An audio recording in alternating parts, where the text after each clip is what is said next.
यदि कोई संख्या दी गई हो, जैसे ये संख्या दी गई है और इस संख्या में 3 का स्थानीय मान ज्ञात करना है। 3 का स्थानीय मान।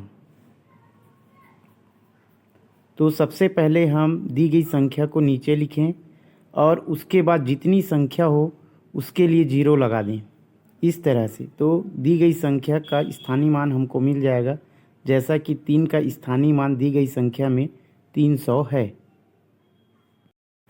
चलिए आपको स्थानीय मान ज्ञात करने का एक दूसरा विधि और बताते हैं। यदि दी गई संख्या, जैसा कि अभी एक सवाल हमने हल किया, इसी संख्या का हम दूसरा स्थानीय मान ज्ञात करेंगे। तो इस संख्या में हम सबसे पहले संख्या के स्थान को पता करते हैं। इकाई, दहाई, सैकड़ा और यह हजार हो गया।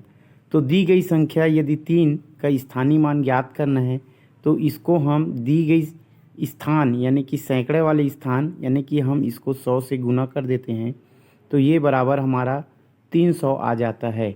इस तरह से हम 3 का स्थानीय मान ज्ञात कर सकते हैं।